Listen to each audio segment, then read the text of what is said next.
Kita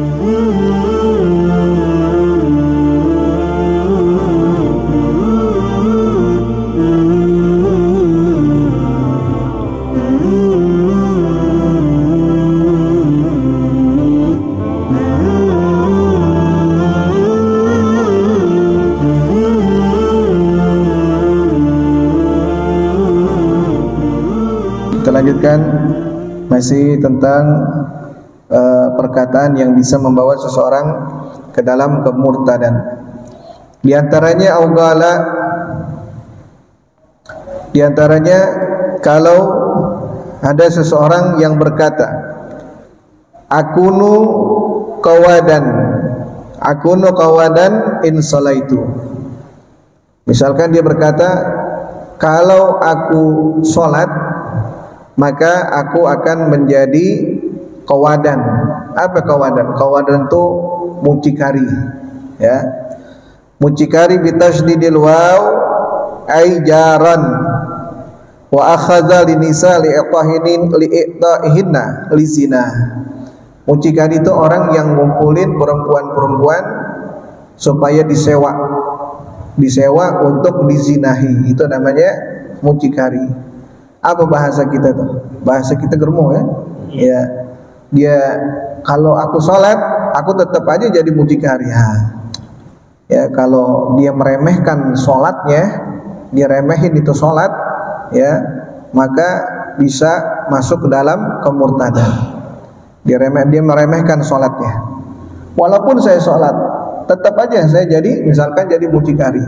Ya, tetap kalau dia meremehkan sholatnya, kufur, ya, kufur. Seolah-olah dia mengatakan sholat itu nggak pengaruh apa-apa dengan pekerjaannya dia, nggak ada pengaruh apa-apa. Meremehkan sholat, merendahkan sholat, kufur. Wama usibtu khairan munzu sholaitu, atau dia mengatakan semenjak saya sholat saya nggak pernah dapat kebaikan. Dia meremehkan itu sholat, dia rendahkan itu sholatnya dia. Ya, min malin au ghairi, ya, mau aku tidak pernah mendapatkan kebaikan harta atau mendapatkan rezeki atau mendapatkan apapun, ya, semenjak aku sholat aku nggak pernah mendapatkan kebaikan dalam rezeki, kebaikan di dalam harta, naiknya jabatan dan lain sebagainya, ya. Mungkin bukan karena sebab sholatnya, ya, bukan karena sebab sholatnya, mungkin karena dirinya dia sendiri, ya, karena dirinya dia sendiri yang di dalam sholat tersebut dia tidak menjauhkan dirinya dari perkara yang haram, atau mungkin sholatnya dia yang mencegah dirinya dia daripada perbuatan-perbuatan yang mungkar. Inna sholata tanha 'anil fahsya'i wal munkar. Sesungguhnya sholat itu mencegah seseorang dari perbuatan mungkar. Kan tadi mungkar tuh. Mucikari juga mungkar. Dia mengatakan aku nggak pernah, semenjak aku sholat aku nggak pernah mendapatkan kebaikan. Ya, itu kan kemungkaran. Jangan salahin sholatnya. Ya, kalau sholatnya benar pasti nggak ada orang berbuat kemungkaran. Kalau sholatnya benar, ya, jangan disalahin sholatnya. Tapi kalau dia sholatnya benar, sholat benar di dalam artinya kalau sholatnya benar itu dia perhatikan persyaratan sholatnya. Wudunya diperhatikan, kemudian juga rukun sholatnya diperhatikan, sunnah-sunnahnya diperhatikan, yang membatalkan sholat itu diperhatikan. Kalau betul-betul dalam sholat khusyuk betul, nah sholat itu bakal mencegah dia dari perbuatan mungkar. Ya, ini orang sholat terus tapi berbuat kemungkaran terus, jangan salahin sholatnya, salahin dirinya dia. Mungkin dia belum dalam sholat, dalam tuntunan sholatnya itu belum benar, ya, belum benar dan belum sesuai dengan apa yang dituntut di dalam sholat. Au as-salatu la tuslihu li yaqsidul istighfaf biha, atau dia mengatakan sholat ini tidak membawa kebaikan kepadaku. Sholat ini nggak membawa kebaikan kepadaku. Kalau dia merendahkan sholatnya, menghina sholatnya, gara-gara sholat itu nggak membawa kebaikan menurut dianya, maka kalau dia merendahkan sholatnya, mengolok-ngolok sholatnya, murtad, ya, murtad. Bukannya sholat yang nggak membawa kebaikan buat dia, dianya yang nggak bawa kebaikan buat sholat. Kalau sholatnya benar pasti benar semua, semuanya pasti benar. Ya, yaksidul istighfaf biha ai bisolah. Ya, tadi kalau misalkan dia ya merendahkan sholat, al istihza, mengolok-olok sholat, ya, dia mengatakan nih semenjak saya sholat saya nggak pernah nggak pernah mendapatkan kebaikan. Itu kan kalau dia niatnya ngolok-ngolok sholat, ya, awit tasya'umu biha, ya, au istihlalan tarkiha, atau dia berusaha menghalalkan untuk meninggalkan sholat. Dia ngomong sama orang, ente ngapain sholat? Saya nih dari dulu sholat nggak maju-maju. Saya dari dulu sholat nggak baik-baik. Udah mengapain sholat? Artinya dia ada unsur mengatakan kepada orang menghalalkan untuk ninggalin sholat. Udah nggak usah sholat, mau ngapain? Nah, istihlalu biha, ya, istihlal tarkuha, yaitu menghalalkan untuk meninggalkan sholat. Au tasya'umu biha bi an yagsuda bidzalikal gaul anna shalah sababun fi mauti iyalih, ya, atau tasya'umu biha. Apa tasya'umu biha? Ini gara-gara sholat keluarga saya tabrakan, ya. Gara-gara sholat istri saya meninggal. Ini apa tuh namanya? Tasya'um namanya, menyalahkan sholat. Padahal itu memang udah takdir, bukan karena sholat, ya. Karena itu memang sudah takdir dari Allah Subhanahu Wa Taala. Kan tasya'um, yaitu dia mengatakan bahwa sholat itu sebab daripada kematian keluarganya. Al khusranu tijaratuhu, atau dia mengatakan nih gara-gara saya sholat nih dagang saya jadi rugi mulu, ya. Gara-gara sholat dagangan saya jadi rugi mulu. Dulu saya kagak sholat untung mulu. Nah, hati-hati tuh, ya, ngomong-ngomong begitu hati-hati. Dulu saya nggak pernah sholat dagangnya untung mulu, sekarang giliran sholat rugi mulu. Nah, hati-hati. Artinya sholat di situ bukan membawa kerugian buat dia, tapi membawa keberuntungan. Kalau dia sholat terus perdagangannya rugi, jangan disalahkan sholatnya. Justru sholat tersebut membawa keuntungan buat dia. Artinya apa? Artinya dia dijauhkan dari keuntungan-keuntungan yang haram, keuntungan-keuntungan yang apa tuh namanya, keuntungan-keuntungan yang membawa, mungkin yang membawa riba, membawa yang haram. Uang tersebut gara-gara sholat, uang tersebut uang yang haram ditolak. Harusnya mengerti tentang seperti itu, ya. Bukan mengatakan gara-gara sholatnya dagangnya jadi rugi mulu, ya. Gara-gara sholat langganan saya jadi sedikit. Nah, ya, kalau dia mengejek sholat, mengolok-olok sholat, ya, murtad. Au ghairi dzalika wa min suwaril ihtiza ma yasduru min adh-dhalim inda darbihi fayastaghithul madrub bi sayyidil awwalina wal akhirin Rasulillah sallallahu alaihi wasallam fayaqul khalla Rasulullah sallallahu alaihi wasallam bi khalisika, ya. Nah, juga di sini dikatakan dan daripada gambaran mengolok-olok orang yang di mayasdar. Mayasdar tuh orang yang di apa tuh namanya? Orang yang ditujunya, ya. Minadzalim, dari orang yang zalim inda darbihi, ketika dipukul. Ada orang dipukul sama orang zalim. Ini orang yang dipukul, ya, sama orang zalim dipukul. Nah, orang yang dipukul ini meminta pertolongan kepada Nabi Muhammad SAW. Dia katakan, khala Rasulullah SAW yukhalisuka, semoga Rasulullah SAW membalas kepadamu. Nah, ini, ya, di sini dikatakan zakara dzalika Bujairmi. Nah, ini namanya mengolok-olok Nabi Muhammad SAW, ya, mengolok-olok Nabi Muhammad. Masalahnya masalah ente, tapi Rasulullah SAW dibawa-bawa, ya. Yang minta pertolongan orang yang dipukul lagi. Udah jelas-jelas itu kezaliman. Kalau kezaliman, ya, itu pasti Allah Subhanahu Wa Taala yang membalasnya, ya. Ittaqu mina mazlamah, kata Rasulullah SAW, hati-hati terhadap kezaliman, ya, karena kezaliman atau syatama, atau orang yang kita caci, orang kita maki, hati-hati. Orang yang kita fitnah, hati-hati, ya. Jangan fitnah orang, jangan caci maki orang, jangan zalimin orang. Kalau kita fitnah orang, caci maki orang, kita zalimin orang, kita zalimin orang, kita caci maki orang, Ini perkataan yang udah keluar dari mulut kita akan naik ke atas langit. Setelah naik ke atas langit akan turun kepada orang yang kita zalimin, orang yang kita caci, atau orang yang kita maki, atau orang yang kita fitnah. Perkataan kita ini naik dulu ke atas langit, kemudian turun menuju orang yang kita tuju di dalam perkataan kita. Kalau orang tersebut tidak sesuai apa yang kita katakan, kita fitnah dia, nggak sesuai, dia nggak seperti itu. Kita zalimin dia nggak sesuai. Kita caci, kita maki, nggak sesuai seperti itu, maka perkataan tersebut akan balik lagi kepada diri kita. Ya, akibatnya akan balik lagi pada diri kita. Makanya hati-hati terhadap kezaliman. Bisa balik lagi kepada kita dengan perkataan yang kita keluar, ketujuhnya balik lagi ke kita. Ya, kalau orang yang kita tuju tidak sesuai apa yang kita katakan. Ya, Al-Ghala li Muslim ana aduka wa adu nabiyik.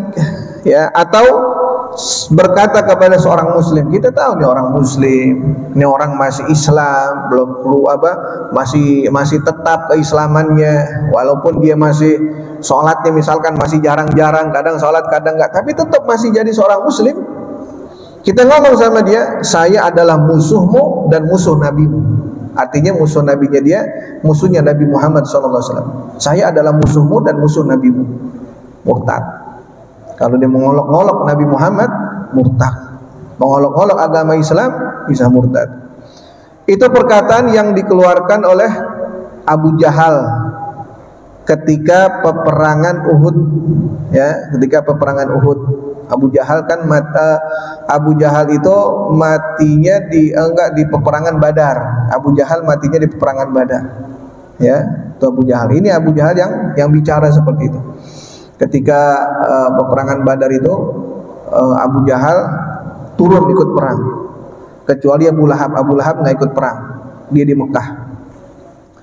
Ketika berperang, Abu Jahal ini tahu bahwa dia adalah incarannya Muslim. Tahu kalau saya turun nih, saya menjadi orang yang diincar sama orang Muslim. Karena dia takut dan dia juga nggak berani mati. Akhirnya Abu Jahal ini memperisai dirinya dengan besi semua. Jadi orang kalau perang pakai baju besi sini doang. Kayak polisi-polisi itu, dia apa tuh namanya yang dia perisai jaketnya polisi itu. Ininya biasanya baja. Kenapa? Karena ini apa tuh namanya organ yang vital nih. Ini kalau kena apa tuh daerah sini, kalau kena peluru mati urusannya, apalagi jantung, makanya diperisain. Orang dulu juga begitu, ketika perang dia ada baju perisainya di sini nih, karena ini organ vital. Kalau kena sini ketembak masih bisa hidup, ya, ketembak kaki masih bisa hidup. Cuma kalau udah kemari, nah ini namanya organ vital. Nah, ketika berperang, Abu Jahal bukan memperisai dirinya di badannya dia, tapi seluruh badannya pakai besi. Dia tahu dia bakal mati. Dia tahu dia jadi inceran, akhirnya dia perisain seluruh badannya, sampai kepalanya besi semua, tangan besi, kaki besi, nggak kelihatan, cuma matanya doang. Ya, pakai helm besi, sini matanya. Kalau besi kan panah nggak nembus, tombak juga nggak tembus, apalagi pedang, ya, apalagi pedang nggak bakal tembus. Jadi dibesiin semua, cuma kelihatan matanya doang. Naik Abu Jahal ke kudanya, dikelilingi sama pengawal dia, ya. Dalam sejarah katakan ada anak kecil yang umurnya nggak lebih dari 10 tahun, kakak sama adiknya, sini kakaknya, sini adiknya, datang ke Abdurrahman bin Auf. Dibilang, wahai pamanku, yang mana namanya Abu Jahal? Amr bin Hisham. Abu Jahal itu namanya Amr bin Hisham. Yang mana namanya Abu Jahal? Ada urusan apa engkau sama Abu Jahal? Aku dengar itu Abu Jahal suka ganggu Rasulullah ketika di Mekah. Ini awal-awal hijrah ke Madinah. Saya dengar Abu Jahal itu suka ganggu Rasulullah waktu di Mekah. Saya mau tahu yang mana namanya Abu Jahal. Ditunjuk tuh Abu Jahal tuh, yang diri di atas kudanya, dikelilingi pengawalnya, dia pakai baju besi. Baru ditunjuk, ini anak udah lari dulu. Udah lari, yang diincar Abu Jahal. Dia lari masuk ke pengawalnya Abu Jahal. masuk ke pengawalnya Abu Jahal, dia perang, dia sabet pedangnya, kena kakinya Abu Jahal, kena kakinya. Tuh anak mati, ya. Habis kena disabet kaki kanannya dengan pedangnya dia, itu anak mati. Dikerubutin sama pengawalnya Abu Jahal. Akhirnya datang lagi sebelah kiri, ngomong sama Abdurrahman bin Auf, dikatakan, wahai Ami, yang mana namanya Abu Jahal? Adiknya dia nih, adiknya yang tadi udah mati. Yang mana namanya Abu Jahal? Ada urusan apa sama Abu Jahal? Abu Jahal suka ganggu Nabi Muhammad ketika di Mekah. Saya mau balas kepada Abu Jahal. Mana Abu Jahal? Itu Abu Jahal loh. Lari lagi nih anak. Adiknya nggak mau kalah, dia lari lagi. Menembus pertahanan pengawalnya Abu Jahal, disabet pakai pedangnya, kena kaki kirinya. Ya. Jatuh Abu Jahal, ini anak juga jatuh mati. Ya, disabet-sabetin pedang sama pengawalnya Abu Jahal, mati itu anak. Nggak lama dari situ, ini Abu Jahal sudah ketika sakratul maut, udah mau mati. Abu Jahal udah mau mati. Akhirnya ketika jatuh ke tanah, disamperin sama Abdullah bin Mas'ud. Abdullah bin Mas'ud naik ke atas dadanya Abu Jahal.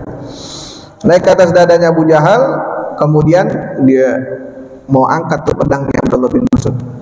Dia mau tebas tuh kepalanya Abu Jahal. Sebelum ditebas, Abu Jahal ngomong, sini kata. Ta'al. Disamperin sama Abdullah bin Mas'ud. Kupingnya tuh dideketin ke mulutnya Abu Jahal. Ada apa nih? Kau bilang sama temanmu. Kau bilang kepada temanmu atau kepada nabimu Muhammad, bilang sama dia, saya adalah musuhnya dunia akhirat. Itu Abu Jahal. Akhirnya Abdullah bin Mas'ud diangkat pedangnya, ditebas tuh Abu Jahal, mati tuh Abu Jahal. Setelah perang, Abdullah bin Mas'ud cerita sama Rasulullah SAW bahwa Abu Jahal ketika sudah mau matinya, dia mengatakan, aku adalah musuhmu dunia akhirat. Kata Rasulullah SAW, Fir'aunnya Nabi Musa masih lebih baik daripada Fir'aun zaman saya. Fir'aunnya Nabi Musa mau tenggelam baru taubat. Tapi Fir'aunnya Nabi Muhammad SAW, Fir'aunnya di zaman Nabi Muhammad mau mati kagak ada tobat-tobatnya. Udah mau mati masih kagak ada mau tobatnya. Ya, masih nggak ada mau tobatnya. Itu kematian Abu Jahal. Beda lagi kematian Abu Lahab. Ya, orang-orang yang memusuhi Nabi Muhammad SAW. Nah, kalau ada seseorang, kita muslim, ngomong sama muslim, bilang sama si muslim ini, saya adalah musuhmu dan musuh Nabimu Muhammad. Wah, murtad orang. Ya, bisa murtad. Kenapa? Karena ngomongnya sama orang muslim. Orang muslim nabinya ya Nabi Muhammad. Nabinya dia juga. Ya, kecuali yang ngomong orang kafir, ngomong sama orang muslim, saya adalah musuhmu dan musuh nabimu. Ya, itu memang udah jadi orang kafir. Tapi yang masalah ini kalau muslim ngomong sama muslim, aku musuhmu dan musuh nabimu, murtad. Ya, keluar daripada agama Islam. Aul syarifin min auladi Rasulillah SAW, ana aduhuka wa aduhu jaddika muridan Nabiya sallallahu alaihi wasallam. Ya, atau ngomong sama zuriyahnya Rasulullah SAW, anak cucunya Rasulullah SAW, ngomong sama dia yang nasabnya dia bersambung kepada Nabi Muhammad. Ini muslim ngomong kepada anak cucunya Rasulullah. Dia bilang, aku adalah musuhmu dan musuh kakekmu Muhammad. Aku adalah musuhmu dan musuh kakekmu Muhammad. Kufur. Orang udah keluar daripada agama Islam. Terang-terangan mengatakan, aku adalah musuhmu dan musuh nabimu. Ya, kufur. Ya, bisa terjatuh ke dalam kekufuran, kemurtadan. Apalagi tidak mengakui tentang keturunan Nabi Muhammad sallallahu alaihi wasallam. Hati-hati, ya. Hati-hati bagi orang yang yang tidak mengakui keturunan Nabi Muhammad sallallahu alaihi wasallam. Ya, kata Rasulullah sallallahu alaihi wasallam, terlaknat orang yang dilaknat adalah orang yang mengakui keturunan orang lain atau tidak mengakui keturunan orang lain. Misalkan dia bukan anaknya fulan, dia mengatakan saya anaknya fulan, mal'un, dilaknat orang. Atau ini orang benar-benar keturunannya fulan, tapi disanggah sama dia, enggak, tuh orang bukan keturunannya ini, mal'un, dilaknat tuh orang, ya. Jadi dilaknat tuh orang yang mengakui keturunan orang lain atau tidak mengakui keturunan orang lain, kedua-duanya dilaknat, ya. Nabi SAW wa minal kufri ma law qala hazama nabi wa kadza law qala wali au farrun au harbun au tawara, ya, wa nahwi dzalik. Atau yang masuk ke dalam golongan ranah kemurtadan juga mengatakan hazamun nabi, oh Nabi Muhammad udah kalah, kufur, ya, kufur. Atau dia mengatakan wali kalah, ya, atau wali hancur, kufur, ya. Au farrun, atau nabi kabur, ya. Harbun, nabi lari. Atau tawara, nabi hilang. Atau wali kabur, wali lari, wali hilang, kufur, ya. Bisa masuk ke dalam kemurtadan, karena nabi nggak mungkin hancur, nggak mungkin hilang, nggak mungkin kabur, nggak bakal kabur, ya. Orang waktu ketika mau peperangan Uhud itu, orang-orang musyrik ingin membalas kepada orang-orang muslimin, dia bawa 3.000 pasukan. Ini orang musyrik peperangan Uhud setelah peperangan Badar. Peperangan Badar kan dia kalah, orang-orang kafir Quraisy kalah, padahal jumlahnya dia banyak, 1.000 melawan 313, kalah. Dia nggak mau kalah lagi, ikut lagi perang Badar, bawa 3.000 pasukan. Nabi Muhammad membawa 1.000 pasukan, 300 pulang, nggak mau ikut perang.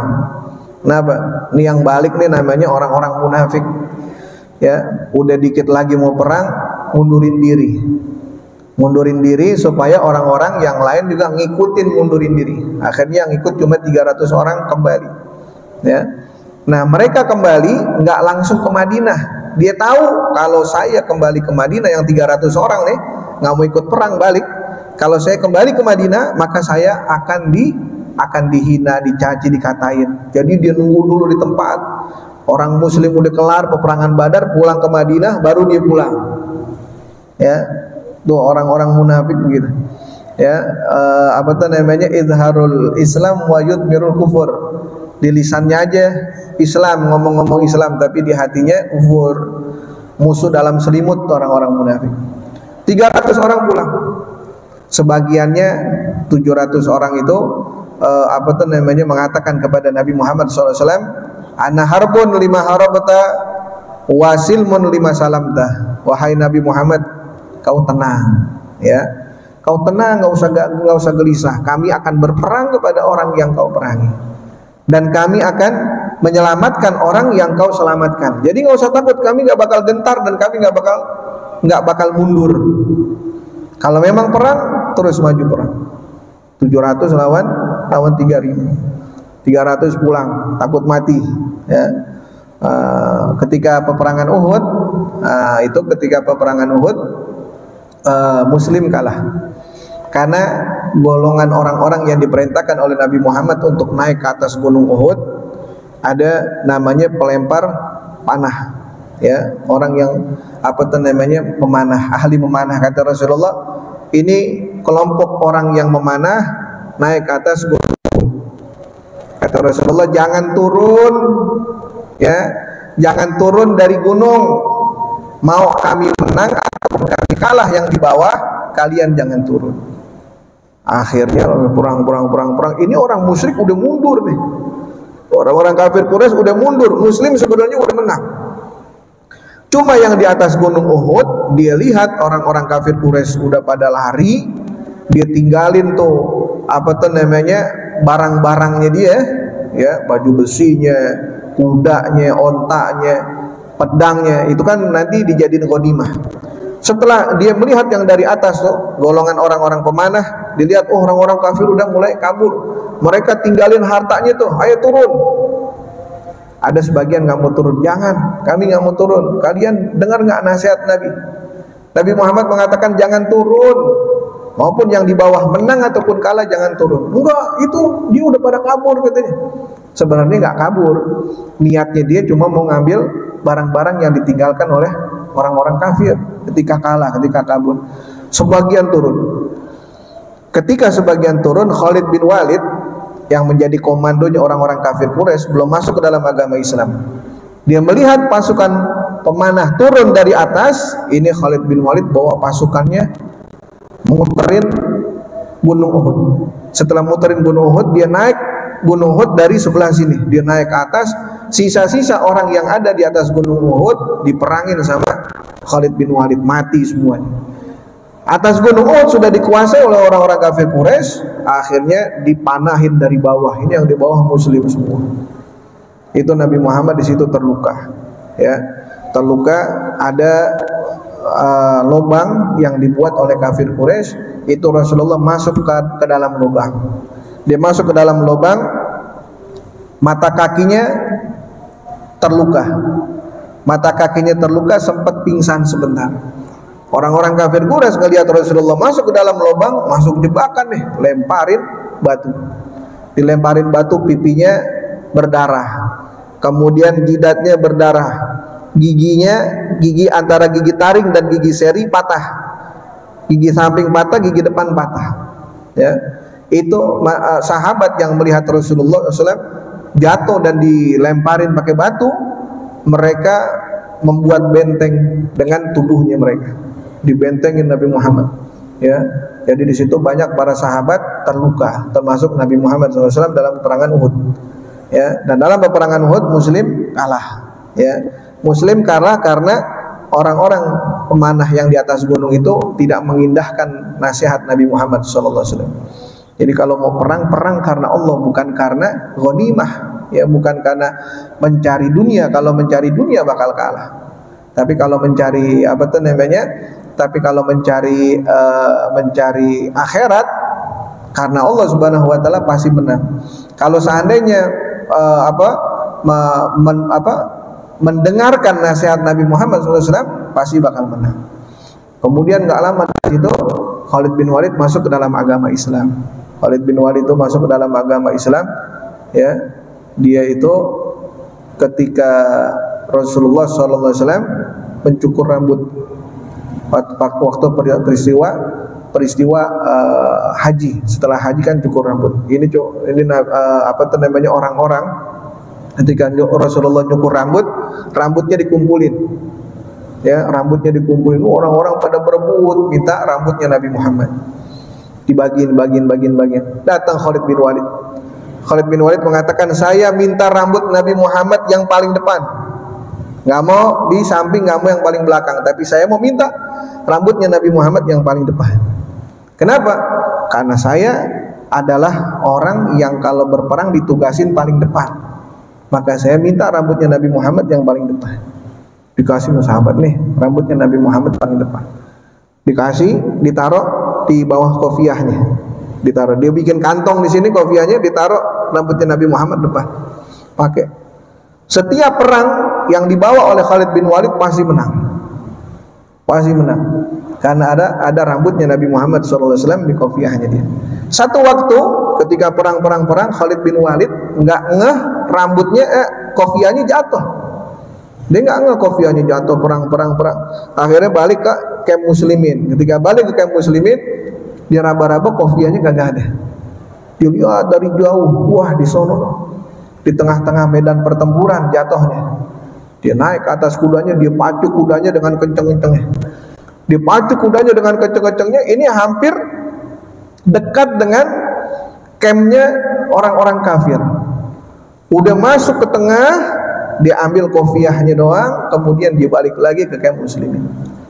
Kata sahabat yang lain, ya Khalid, kau sudah gila katanya. Masa kau masuk ke medan peperangan sendirian? Dia katakan, bukannya saya bukannya saya gila, tapi ada sesuatu yang tertinggal di sana. Apa yang tertinggal? Kofiah. Kofiah banyak, tenabang juga banyak no kofiah. Tapi mau cari kofiah juga di mana ada? Bukan, ini bukan sembarang kofiah katanya. Ini kofiahnya di dalamnya ada rambut Nabi Muhammad SAW. Bukan sembarangan kofiah. Kalau kofiah tenabang jangan tinggal. ya, beli cuma 20.000, 30.000 dapat, tapi kofiahnya ada rambutnya Nabi Muhammad SAW. Makanya nggak ditinggalin. Setiap dipakai pasti menang, perang menang terus. Ya, itu Khalid bin Walid. Nah, tidak boleh mengatakan, ya, tidak boleh mengatakan bahwa Nabi Muhammad hancur, ya, atau Nabi Muhammad kabur, lari, ya, atau Nabi Muhammad hilang. Nggak mungkin Nabi itu lari, nggak mungkin Nabi itu hilang, tidak mungkin. Yadul ala tangis fa in taba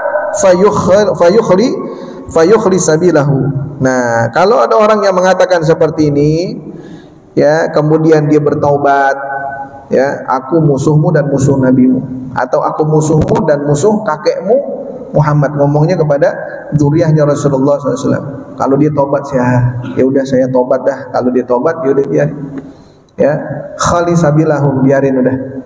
Dia tobat kepada Allah, dia istighfar kepada Allah, ya, kemudian dia kembali ke jalan Allah, biarin. Wa ila gutila bidarbil unuqi. Nah, kalau nggak tobat, suruh tobat ente. Murtad tuh udah ngomong kayak begitu, ngomong mengatakan aku musuhmu dan musuh nabimu, atau aku musuhmu dan musuh kakekmu Muhammad. Tobat, nggak mau tobat, gutila bidarbi unuqi, maka bunuh dengan dipukul unuk nih lehernya dia, dengan dipukul unuknya dia, lehernya dia. Tapi yang bunuh ini atas perintah hakim, tidak boleh main hakim sendiri, nggak boleh, ya, karena kita bukan orang yang diberikan kuasa untuk menghukumi orang lain, nggak boleh. Anterin dia ke hakim, kemudian jelaskan kepada hakim, orang ini ngomong begini. Kalau hakim dia ngerti hukum, takut kepada Allah, ketika memutuskan satu keputusan, pasti dia mengatakan, kalau disuruh tobat ente, gak mau, udah bunuh, ya, bunuh, dipukul unuknya. Wa qala Malikiyah wa Hanafiyah. Nah, mazhab Maliki dan mazhab Hanafi mengatakan innahu yaqtul haddan. Kalau mazhab Imam Malik dan Imam Hanafi mengatakan yaqtul haddan, bunuh tapi secara had, ya, ada secara sesuai dengan hukum agama Islam, ya.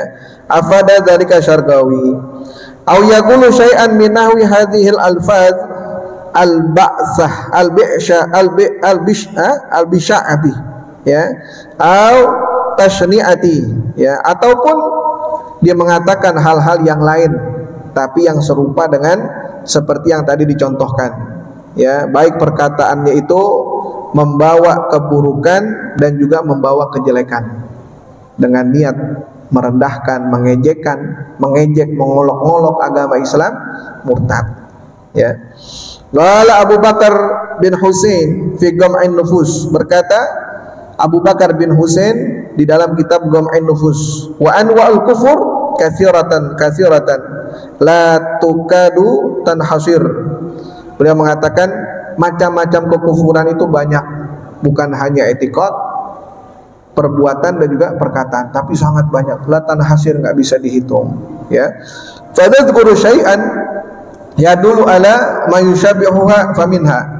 Nah, saya akan menyebutkan sedikit, katanya Abu Bakar bin Husain mengatakan, saya akan menyebutkan sedikit yang serupa di antara yang banyak tadi. Faminha, di antaranya ayatul Al-Qur'an ala darbid daf, yaitu membaca Al-Qur'an sambil main hadro. Nggak boleh. Ente hadro kalau qasidah boleh, tapi baca Quran pakai diselingin dengan hadroh nggak boleh, ya, nggak boleh. Al-Quran beda dengan qasidah muji-muji Nabi Muhammad pakai hadroh emang tambah enak, tapi kalau Al-Quran pakai hadroh kagak ada enak-enaknya, ya. Tempo hari pakai pakai gamelan, baca Quran pakai gamelan, nggak boleh, ya, nggak boleh tuh.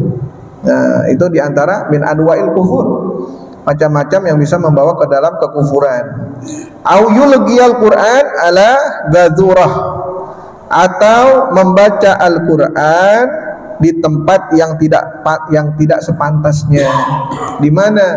Di atas sampah, ya, atau petugas sampah yang bawa bak sampah tuh duduk di atas sampahnya dia baca Quran, nggak pantas di situ, ya. Ada tempatnya. Itu kalau baca Quran jangan di sampah, karena sampah itu kotor. Kotoran juga kita nggak tahu ada najis atau nggak ada najis, kita nggak tahu. Ya kadang ada aja bangke tikus lah, kan nggak tahu.